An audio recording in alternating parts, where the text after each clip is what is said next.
प्रकाश ठाकुर है और मैं दरभंगा का रहने वाला हूँ। अभी मैं काम की वजह से दिल्ली में शिफ्ट हुआ हूँ। कुछ साल पहले एक रात मैंने एक बहुत ही अजीब चीज़ को देखा था। उस रात मैं और मेरी बड़ी बहन हम दोनों पढ़ाई कर रहे थे। रात के लगभग कुछ 11 या 11:30 बज रहे थे। उस वक्त हम गांव में ही रहा करते थे। गांव में ज़्यादातर जल्दी सोने की आदत होती है, पर हमारे गांव में हमारे एक रिश्तेदार के यहाँ अगले ही दिन शादी थी, तो रात भर उनके यहाँ शादी की तैयारियां शुरू थी। लगभग पूरा गांव उस रात जाग रहा था, लेकिन हमारा घर गांव के एक छोर पर था, तो जहां शादी की तैयारियां चल रही थी वो घर गांव के दूसरे छोर पर था। लेकिन हमें घर में ही वहां की कुछ कुछ आवाज़ें सुनाई दे रही थी। हमारा घर गांव से थोड़ा बाहर एक रास्ते पर था। वो घर हमने नया नया ही बनवाया था। शादी की तैयारियां गांव में जोरों शोरों से चल रही थी। तो असल में हुआ ये था कि पापा उस रात शादी की तैयारी के लिए मेरे चाचा के घर गए हुए थे, और उन दिनों मेरी दीदी और मेरी स्कूल की एग्ज़ाम चल रही थी। तो माँ ने हमें पढ़ाई करने के लिए कहा और कहा कि पढ़ाई होने के बाद ही वो हमें शादी में जाने देंगी। इसलिए हम दोनों भी उस रात पढ़ाई करते हुए बैठे हुए थे। हमारे घर में 3 कमरे थे। एक सामने था जहां माँ खाना बनाती थी, एक बीच में था जहां हम सभी सोते थे, और उसी कमरे को लगकर एक आखिरी कमरा था जहां हम हमारे जानवर बांध कर रखते थे, गाय, भैंस और कुछ मुर्गियां। रात काफ़ी हो चुकी थी और बहुत रात होने के बाद भी माँ ने गाय को बाहर ही रखा था। नॉर्मली हम अंधेरा होते ही गाय को अंदर के कमरे में बांध देते थे, लेकिन उस रात हम सब जाग रहे थे, तो माँ ने भी उस तरफ ज़्यादा ध्यान नहीं दिया। सोचा कि सोने से पहले गाय को वो अंदर बांध देगी। अब माँ भी गांव के अंदर जाना चाहती थी, लेकिन वो भी हमारे कारण वहाँ रुकी हुई थी। आधी रात को अचानक हमारी गाय जोर जोर से आवाज़ करने लगी। पता ही नहीं चला कि वहाँ क्या हुआ था। माँ को लगा कि कोई छोटा मोटा जानवर वगैरह आया होगा, मतलब कोई सांप या बिच्छू वगैरह। तो वो जल्दी से लाठी लेकर घर के बाहर चली गई। उसने गाय के आसपास देखा तो वहाँ कोई भी जानवर नहीं था। अब माँ गांव की रहने वाली थी, तो इस वजह से उसे कभी भी सांप वगैरह इन चीज़ों से इतना डर नहीं लगता था। माँ ने देखा कि वहाँ तो कुछ भी नहीं था। तो हमारे घर के पीछे की तरफ थोड़ी दूर एक रास्ता था जहाँ 3 रास्ते एक साथ मिलते हैं। उस रास्ते को गांव के लोग बुरा और अपशकुन मानते थे। मतलब कहते हैं कि जहाँ पर 3 रास्ते एक साथ मिलते हैं वहाँ कोई ना कोई अपशकुन होता है। ऐसी जगहों पर बुरी शक्तियाँ वास करती है या फिर मंडराती रहती है।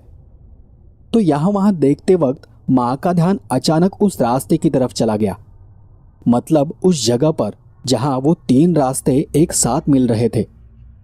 माँ ने देखा कि वहाँ कोई चीज़ अजीब सी हलचल कर रही थी। अब ज़्यादा दूर होने के कारण माँ उसे ठीक से देख नहीं पा रही थी, लेकिन उसे वो कुछ अजीब लगा। इसलिए वो देख माँ ने गाय को घर के अंदर लाकर बांध दिया। उस वक्त हमारे घर के बाहर पीछे की तरफ बस एक छोटा सा बल्ब लगा हुआ था, और उसी के ऊपर घास की एक छत थी। उसी छत के छांव में हम दिन भर जानवरों को बाहर बांधा करते थे।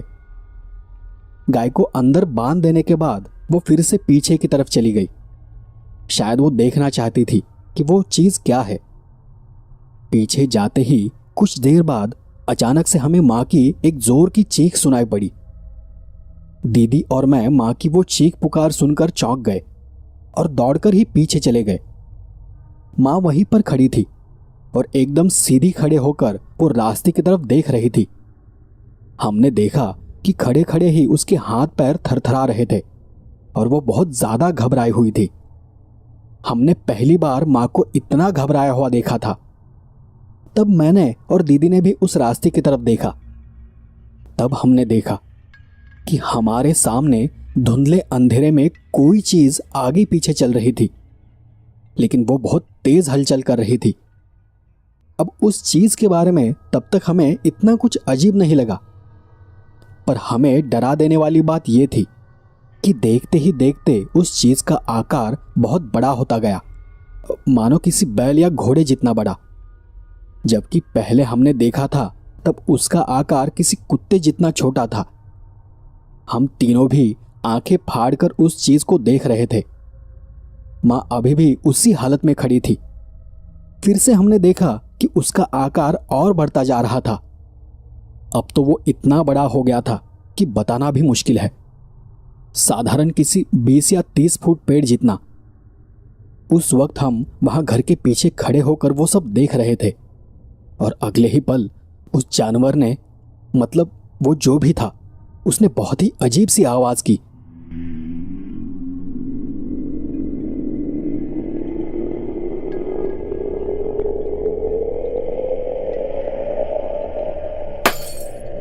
उसकी आवाज होते ही घर के पीछे जो बल्ब जल रहा था वो फट करके फूट गया। उस आवाज के साथ ही उसका आकार और बड़ा होता गया। अब तो हमारी हालत और खराब हो गई। मां जल्दी से हमें खींचते हुए घर के अंदर लेकर चली गई और अंदर जाते ही उसने झट से दरवाजा बंद कर लिया। हमें तब भी कुछ देर तक बाहर से वो अजीब सी आवाज सुनाई देती रही। मां हमें बीच वाले कमरे में लेकर चली गई और हमें कसकर पकड़कर वहीं बैठी रही। शायद वो बहुत डरी हुई थी। वैसे तो दीदी और मैं, हम दोनों भी डरे हुए थे। हम इतना डरे हुए थे कि हमने एक दूसरे से बात तक नहीं की और न ही उस जगह से उठने की हमारी हिम्मत हो रही थी। पता नहीं कि हम वहां कितनी देर से बैठे हुए थे। फिर कुछ घंटे बाद पिताजी घर आ गए। मतलब उस वक्त सुबह के 4 बज रहे होंगे। उन्होंने सामने का दरवाजा खटखटाया, लेकिन तब भी मां दरवाजा खोलने के लिए राजी नहीं थी। फिर बहुत बार दरवाजा खटखटाने के बाद उन्होंने हमें आवाज दी। तब कहीं जाकर मां को होश आ गया और उसने जाकर दरवाजा खोल दिया। घर के अंदर आते ही पिताजी मां पर थोड़ा गुस्सा हो गए और उस पर चिल्लाने लगे, तुम अब तक यहां क्या कर रही हो? शादी की तैयारियों में क्यों नहीं आई? वहां सब लोग तुम्हारा इंतजार कर रहे थे। मां ने उनकी बात का कोई जवाब नहीं दिया, जैसे वो किसी सदमे में चली गई थी। फिर जब पिताजी ने हम तीनों की हालत देखी तो वो भी थोड़ा चौंक गए। उन्होंने सबसे पहले तो मां को छूकर देखा। तब उन्हें पता चला कि मां को बहुत तेज बुखार था। मां को चेक करने के बाद वो हमारी तरफ बढ़े और उन्होंने देखा कि मां के साथ साथ हमें भी बहुत तेज बुखार है। उन्होंने मां से पूछा कि क्या हुआ है, तुम तीनों इतने घबराए हुए क्यों हो? तब मैंने थोड़ी हिम्मत कर उन्हें बताया कि हमने पीछे रास्ते पर एक बहुत ही अजीब चीज को देखा था, जिसका आकार बढ़ता ही जा रहा था। वो चीज आकार में क्या थी वो बताना मुश्किल है, पर वो पहले किसी खरगोश जितनी बड़ी थी।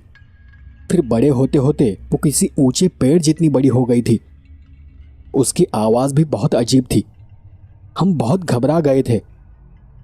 पिताजी समझ गए कि ये कोई दैवी शक्ति या फिर किसी अमानवीय शक्ति के कारण हुआ है। पिताजी उसी वक्त गांव के पुजारी के पास चले गए और उन्हें हमारे घर लेकर आ गए। पुजारी जी ने आकर हमें देखा और फिर हमें एक मंत्र बताया और कहा कि जब तक मैं वापस नहीं आ जाता तब तक तुम तीनों वो मंत्र बोलते रहना। उनके कहने के मुताबिक हम तीनों भी मंत्र उच्चारण करने लगे। पुजारी जी कुछ कपड़ा जलाकर हमारी बताई हुई जगह पर घर के पीछे चले गए। वहां जाकर कुछ 15 या 20 मिनट बाद वो वापस घर आ गए। घर आने के बाद उन्होंने हमारे माथे पर और दोनों हाथों पर तिलक लगाया और हमारे एक एक हाथ में लाल धागा बांध दिया। फिर उन्होंने हमें बस आराम करने के लिए कहा। तब पुजारी जी ने हमें बताया कि जहां पर 3 रास्ते एक जगह पर एक साथ मिलते हैं, ऐसी जगह पर अक्सर आत्माएं भटक जाती है। उन्हें समझ नहीं आता कि उनका रास्ता कौन सा है और ऐसी परछाइयां बेचैन हो जाती है, वो गुस्सा हो जाती है, वो उसी जगह पर घूमने लगती है। शायद उसी वक्त तुमने उसे देख लिया होगा और उसका बढ़ता आकार देख तुम लोग डर गए होंगे। उन्होंने कहा कि अच्छा हुआ कि वो रास्ता हमारे घर की तरफ नहीं आ रहा था, वरना वो भटकती हुई आत्मा हमारे घर तक आ जाती और हम में से किसी को पकड़ लेती। तो दोस्तों, अब वो चीज़ क्या थी हमें पता नहीं, पर जैसा पुजारी जी ने बताया था हमने वो मान लिया था। पर वो जो भी था वो बहुत ही भयानक लग रहा था। पल पल उसका आकार बढ़ता जा रहा था। तो अब आप लोग भी कमेंट कर कर मुझे ज़रूर बताएं कि आपका इस चीज़ के बारे में क्या मानना है। और जैसे पुजारी जी ने कहा था, क्या वो बात सच है? मतलब जहां ऐसे 3 रास्ते एक साथ मिलते हैं वहां कुछ बुरा या अपशकुन होता है। और क्या आपके गांव के आसपास भी कहीं ऐसी जगह है जिसके बारे में गांव के लोग कुछ भी अजीब या कुछ भूतहा बात करते हैं? आप लोग कमेंट कर और अपना अनुभव रिकॉर्ड कर मेरे साथ शेयर कर सकते हैं। आपका अनुभव मेरे साथ शेयर करने के लिए नीचे डिस्क्रिप्शन में मेरा इंस्टा आईडी और मेरा जीमेल है, तो वहां पर आप अपना एक्सपीरियंस मेरे साथ शेयर कर सकते हैं।